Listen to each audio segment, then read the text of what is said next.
You want to open your Bibles to Proverbs chapter 31. The reading this morning will be from chapter 31 of Proverbs, verses 10 through 31. If you'd like to stand for the reading. Beginning in verse 10. Who can find a virtuous wife? For her worth is far above rubies.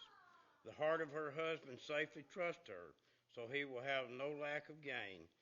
She does him good and not evil all the days of her life. She seeks wool and flax and willingly works with her hands. She is like the merchant ship. She brings her food from afar. She also rises while it is yet night and provides food for her household and a portion for her maidservants. She considers a field and buys it. From her profits she plants a vineyard. She girds herself with strength and strengthens her arms. She perceives that her merchandise is good, and her lamp does not go out by night. She stretches out her hands to the distaff, and her hand holds the spindle. She extends her hand to the poor. Yes, she reaches out her hands to the needy. She is not afraid of snow for her household, for all her household is clothed with scarlet. She makes tapestry for herself. Her clothing is fine linen and purple. Her husband is known in the gates when he sits among the elders of the land. She makes linen garments and sells them, and supplies sashes for the merchants. Strength and honor are her clothing. She shall rejoice in time to come.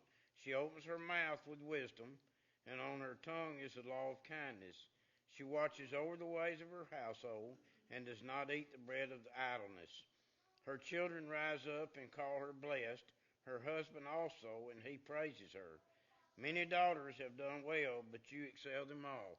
Charm is deceitful, and beauty is passing, but a woman who fears the Lord, she shall be praised. Give her of the fruit of her hands, and let her own works praise her in the gates.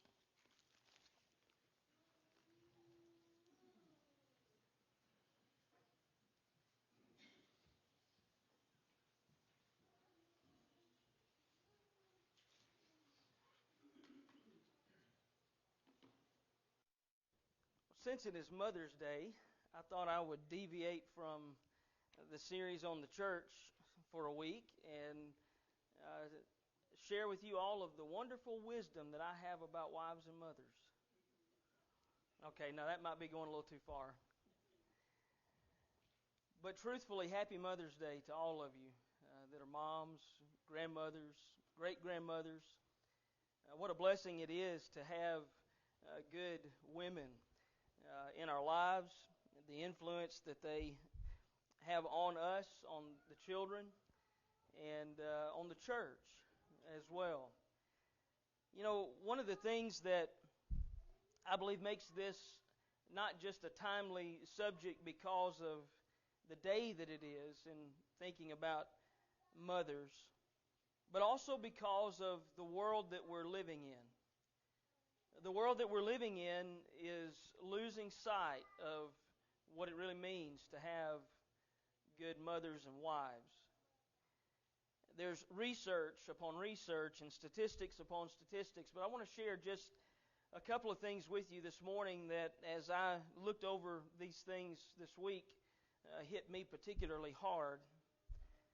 For one, from a Pew Research poll that really goes back to 2015, and I dare say that these numbers have changed not for the better even since then.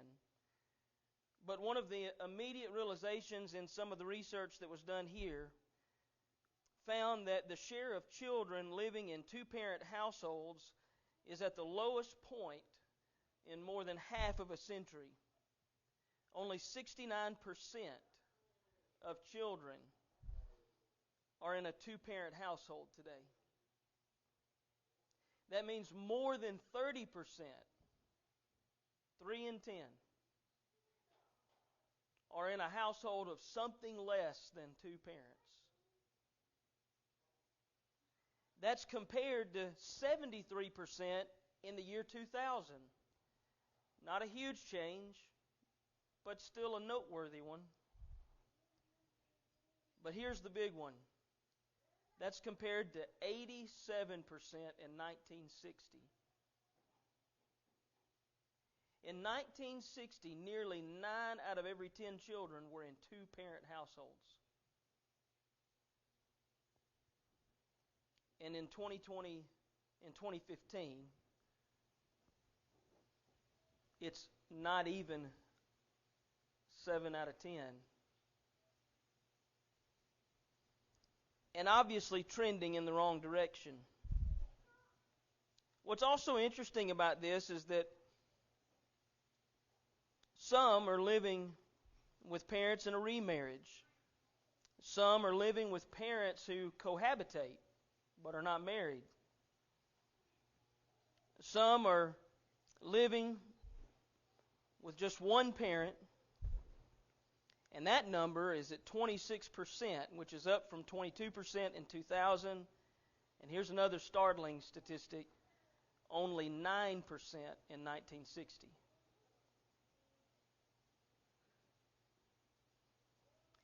This particular research study said these changes have been driven in part by the fact that Americans today are exiting marriage at higher rates than in the past. Now, about 2/3, 67% of people younger than 50 who had ever married are still in their first marriage. In comparison, that share was 83% in 1960.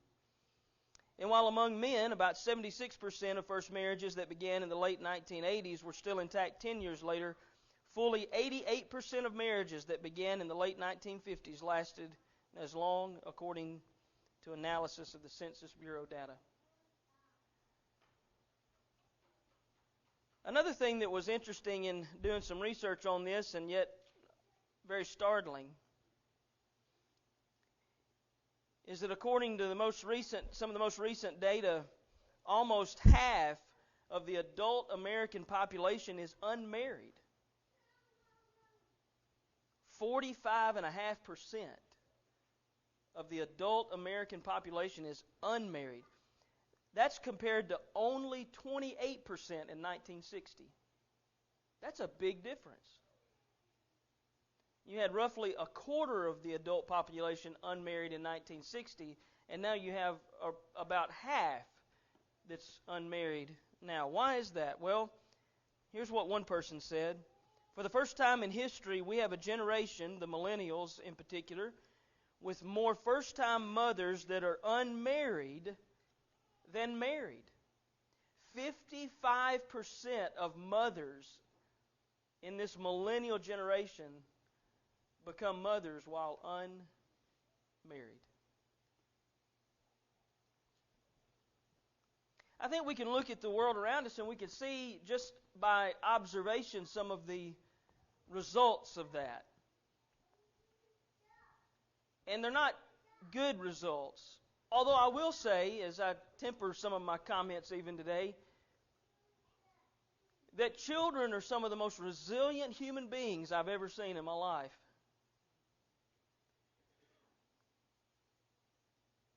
But I'm going to tell you right now, as good as that is for those children, that they can be resilient and strong and adapt and still grow up in whatever the situation is that they have been brought into this world, that is also a terrifying thing if we are mature adult people and think about that. Because what it means is that those children are going to resiliently adapt and learn and grow up, ultimately in far less than what God intended. And if they grow up in that way, even through that resiliency, how in the world can we expect them to be and understand what God has designed for them to be in the fullest without having that home and that nurture and that admonition that's from the Lord? You see, I don't think we can really expect to have a generation of children that come up and have the same or the best understanding of God and understanding of God's standards for the family and the benefits of all that is involved when they're not being raised in those kinds of households. Now, I say all that this morning to really then still talk about mothers and wives, and not because I have any great wisdom on this. However, I will tell you that I stand before you today, no doubt, because of the strength of some very, very godly women. I don't want to embarrass my mother, which she's not here, but my mom is seriously one of the strongest people I have ever met in my life. And for any of you who know Bonnie Taylor, you will soon learn the very same thing. She is strong beyond what words can really say. I'm going to tell you, the lady sitting back there with my children this morning is cut from the same cloth. She is strong beyond what words can say. And for a man like me that's as weak as I am and have as many flaws as I do, and to try to do what things I do try to do, I don't think it's possible without women like that holding you up and loving you through it. And when I read Proverbs 31, it speaks to me because I have seen that. When I read Proverbs 31, I don't have any trouble picturing what the writer is talking about, because I have been fortunate enough to see it lived, to see it struggled through, to see it fought for, to see failures and then the recovery. I've seen it taught and encouraged, mentored. And I would say that I still see it day in and day out. It's not like it's in the past. It's very much in my present. And I guess more than anything else this morning, what I would really desire is that every person, man, woman, child, grandchild, great-grandchild, that everyone could see the same. That everyone could see mothers and wives that model what is spoken of here. The writer begins with a question. Who can find a virtuous wife? Some of the translations say, who can find a worthy woman? Who can find such? You know, to ask the question is to recognize the challenge. And you know, really and truly, you could take this chapter, and I might be taking a bit of liberty here, but I believe you could take this chapter and you could almost write it in the inverse about men too. Who can find a worthy man? In our day and time, in our culture, just that question itself obviously bears asking.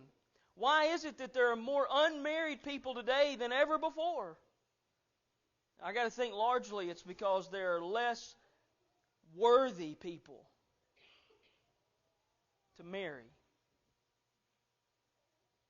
I want to ask you today, if you are a single person, are you a worthy person for marriage?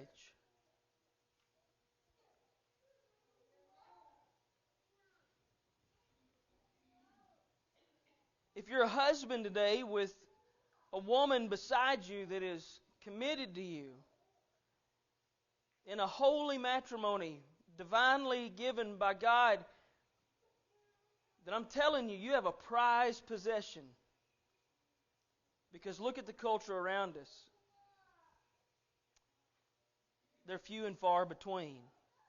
But this obviously isn't new, because the proverbial writer is writing in a time far prior to today. Far prior to 1960, the golden age, we might say, of marriage statistics in America. And yet his next statement after that question is, for her worth is far above rubies. I simply want us this morning to walk through these verses, and I want us to really notice the attributes of each statements that are made. And what I want to do is really kind of two-sided. I want to encourage anyone who is struggling to be what God is calling you to be as a woman, But I also want to acknowledge and just simply tip our hats and give our gratefulness to all of you women. And you know who you are, who are living this every day and showing this to us men, showing it to the children, showing it to the world. The heart of her husband safely trusts her. Would you say that in our culture in general today that trust is a problem? You see, a worthy woman, a virtuous woman, the good woman of God is one that can be trusted. She does him good and not evil all the days of her life. You know, there's, again, a lot of folks in our culture that really are not committed to good at every turn and at every circumstance and at every given occasion. And instead, they'll often return evil for whatever they perceive to be meriting that punishment.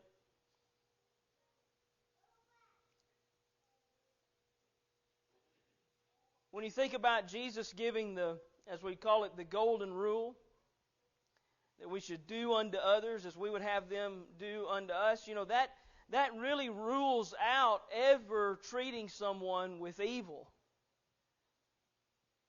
And yet again, if we look at culture, if we just look at, by and large, what happens with human beings, we know evil exists. We know people practice evil. We know people carry out their own vengeance. We know people talk behind each other's backs, even if they're not actually taking an action. They might as well be with their words. And it's all evil. And unfortunately, this can happen within the home. And the husbands and wives can be so adverse to one another that if you were talking with one separated from the other, you would think that all they intended for the other is evil. You see the stark contrast of what's being talked about here in Proverbs 31. She does him good and not evil. You know, that takes away good enough too, doesn't it? That takes away just being there. You know, that's a doing of the good thing and not evil all the days of her life. She seeks wool and flax and willingly works with her hands. Willingly works with her hands. When I read this in view of Proverbs 31, I immediately think about my grandmother Sutton's hands in particular. She's passed away. But my grandmother Sutton had working hands.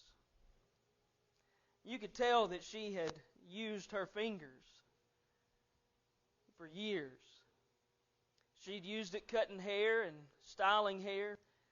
She had used them cooking meals, canning the fruits of the garden. She had used them making clothes,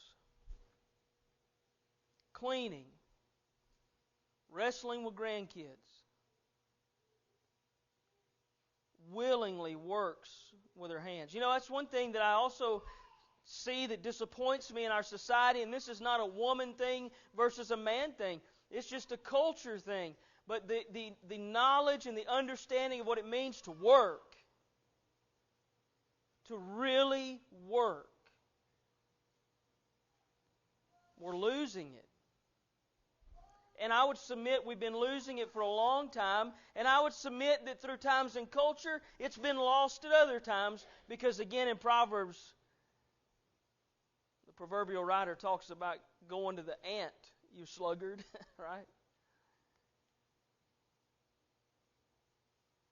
Finding a woman that's willingly working with her hands. So she's like merchant ships. She brings her food from afar. Think about that picture of a merchant ship for a minute. If you've ever been to the coast and you see these huge ships coming into a canal, into a bay, and I don't know why, but in the last few years, I don't know that I've said this out loud to anybody else, but it's really hit me when I've seen some of those, that wow, That's quite a process. I'll tell you one of the reasons it's hit me is because during the pandemic issues of 2020, when we had so many logistical problems and supply chain problems and such, there were a lot of images put on TV and so forth where you saw all these ships with all these containers and they were just kind of held up. It's like they couldn't get where they needed to go. And you kind of realized, hey, that's a bigger process than I thought it was. How about some of you women probably could pull us men aside and tell us that the grocery store, the pantry, planning meals for the week, and all of that stuff that you guys do is a lot more involved than what we ever realize or appreciate. And to see that right here in Proverbs 31, written so many years ago, it is the wisdom of God to see that she is like merchant ships that bring the goods from afar. In verse 15, she rises while it is yet night and provides food for her household, a portion for her maidservants. Nobody's forgotten. The time of day doesn't matter. Those of you who have had children, you know that. Children, sometimes they run on their own time clock. They don't understand, right? Well, how many times as a parent would you like to be able to just sit your child down and be like, look, nothing happens between, 8 a.m. and going backwards like 9 p.m. Nothing happens between that. It doesn't work that way, does it? She considers a field and buys it. From her profits, she plants a vineyard. Sometimes our culture will make motherhood look simple and almost ignorant. That's not true. In our culture, the media has tried to make fathers look simple and ignorant and just silly. And that shouldn't be true either.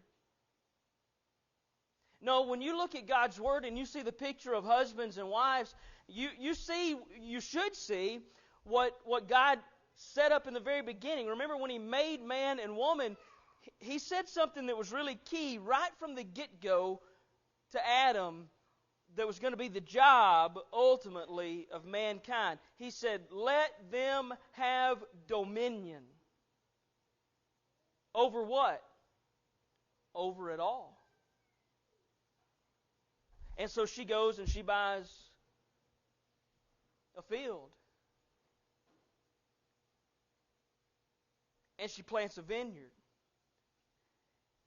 And by that, she shows that she has taken dominion over what God has given her to take dominion over.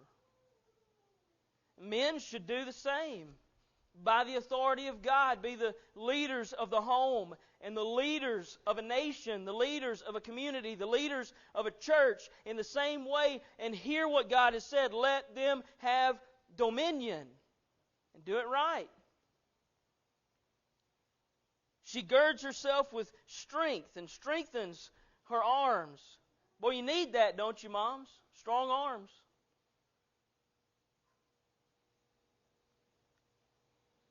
She perceives that her merchandise is good, and her lamp does not go out by night. You ever looked at a woman and thought, where does she get the energy? How does she keep going? It can be seen. It's tangible. Her hand holds the spindle. I mean, think about it. Again, it's the picture of a woman who has the control and the dominion over the things that are at her disposal. The things that God has given her to make a home, to make a life, and to enjoy those things. She extends then her hand to the poor, so she's not so busy that she can't extend that hand to the poor. She's not selfish, so she can extend that hand to the poor. She's not miserly, so she can extend that hand to the poor. She's not afraid of snow for her house, so she's not afraid of the cold. Not afraid of the extreme conditions because she's prepared. She makes tapestry for herself. This is interesting. Her clothing is fine linen and purple. You know, we can totally get the wrong mentality about how we look and how we dress and how we present ourselves. But I'm going to tell you something. The Bible's pretty clear that we should care about that. And we can get it wrong, and we can do it for the wrong reasons and the wrong motivation, and we can do it in the wrong, without the proper shame and without the proper respect for our bodies and the proper self-esteem that we ought to have and all those things. But don't discount that the Bible tells us in a number of places just like this that we should care what we look like. And this Proverbs 31 woman, she cares. And so she's clothed in fine linen and purple. Her husband is known in the gates when he sits among the elders of the land. This one admittedly, this one's interesting to me, but can I just go out on a limb for a minute? What if this woman wasn't all these things in this list? What if she didn't do all the things that she did in this list? Well, then, if that husband was worth anything as a person, he wouldn't be able to be at the gates of the city. Because he'd have to be doing so much more, wouldn't he? He'd have to be preparing things for the kids and the food and the clothes and all that kind of stuff. But you see, I don't, maybe I'm reading into it the wrong way, but to me what this message ultimately says in this verse is that he can be there because she is doing all of these things. That he can be among the men in the leadership of the city at the gates. And he can be known in the gates. And he can spend time in the gates. He can spend time in that role that the man is to play in this scenario here. And he can do that. Why? Because she's doing all these other things.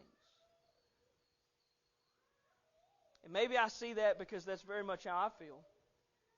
Because I know I couldn't do the things that I do to what degree I'm able to do them in my weakness, if not for some wonderful women that have always been there for me, namely my mother and Mariah. She makes linen garments and sells them. They're not just for her, they're for others. She gives sashes to the merchants. They're not just for her, they're for others. Strength and honor are her clothing. But when people see her coming, they don't see the clothes. They see her. You see that? They don't see the clothes. They see her. Strength and honor, that's what they see. She opens her mouth with wisdom. On her tongue is the law of kindness. She's wise, but she's kind. Watches over the ways of her household, does not eat the bread of idleness. Now, how could you be idle and do all these things? Couldn't, could you? Her children rise up and call her blessed. Her husband also praises her. I love the ending of this proverb. Many daughters have done well, but you excel them all. It's kind of trying to tip the hat ultimately to how great this example is. Charm is deceitful and beauty is passing. I'm going to tell you something, men. If I can give you a little advice here to any single men, there's some charmers out there.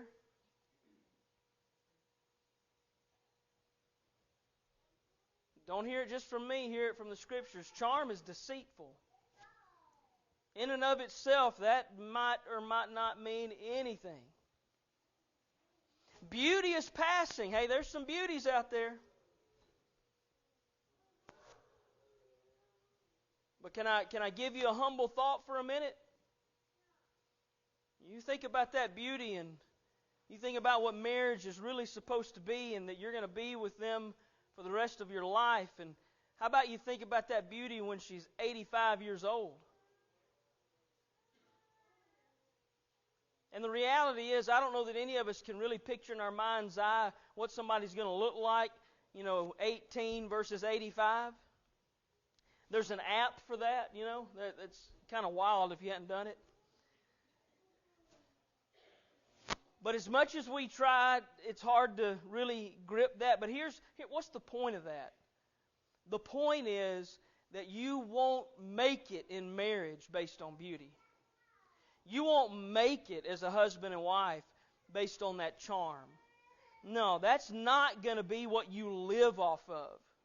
And so if you live off of those things in your relationship right now, then be warned, because it's deceitful and it's passing. And one of these days you're going to wake up real hungry because you can't live off that. No, you got to live off something deeper than that. The real love that the Bible speaks of. It ends by saying, a woman who fears the Lord, she shall be praised. Give her the fruit of her hands, and let her own works praise her in the gates. And here's what I want to end with this morning in thinking about that. The woman who fears the Lord. If she did all of the things in Proverbs 31, if she tried to do all the things in Proverbs 31 and did not acknowledge the Lord, here's what I would say. First of all, she wouldn't do all those things.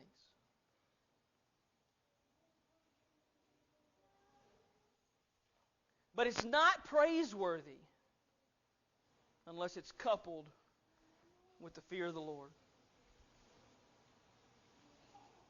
I'm going to tell you right now, one of the things that's missing the most in our society, and it ends up being what's missing the most throughout human history when mankind really makes its biggest mistakes, and that is truly having a godly world view. If you're not viewing this world and everything in it through the mind of God, then you're missing it. The woman of Proverbs 31 does what she does at the best because she fears the Lord, because she respects God, because she believes in God, because she knows that God has established this, because God is the author of marriage, of motherhood, of being a wife, and of all of the good works that we can do and the things that we can enjoy. It only makes its fullest sense when understood in the view of God. Because if you and I are just biological happenings that climbed up out of the sludge, then why in the world would you work like that? Why in the world would you care like that? It doesn't make a lick of sense, does it? No, so the woman who fears the Lord, she shall be praised. And I'll say the woman who really fears the Lord will be doing these things. It goes right together. And so again, the tail end of that says give her, right? Give her. I hope y'all are giving Mom something today. Y'all giving Mom something today? Give her. Don't just do it today. Do it often. Do it often. More than anything, tell her you love her. Tell her you appreciate her. Encourage her to keep on. Keep on being mom. We need them. We need them. Keep being grandma. Keep being nana. Keep being great-grandma. Whatever it is. Keep being it because we need it. We need it. And I hope we all can see that it's the one who fears the Lord that has the best standing. Whether it's a mom, a dad, a husband, a wife, teenager, a single person, those who have been through various tragedies of marriage and divorce and everything else. It doesn't really matter where you are in all that scheme of things. The key is, are you one who fears the Lord? Because from that place, you can find your next step forward. If we could help you today, we want to do it. We're going to sing a song to encourage you. If you're not a Christian, won't you become one? You know, you really can't be a great mother and wife if you're not a great Christian first. Can't be that great husband, father, if you're not also, first and foremost, a Christian, a disciple, a follower of God. So do that today. Make that good decision. If you've wandered away, if you've made mistakes, if you've got sin in your life, let's get rid of it. By repentance and prayer, you can be restored and get back on that right path. Wipe that slate clean, start again. You got a blueprint, right? We all have a blueprint that we can follow. Be on that right path. Be the one who fears the Lord. If we can help you today, we ask you to stand and sing.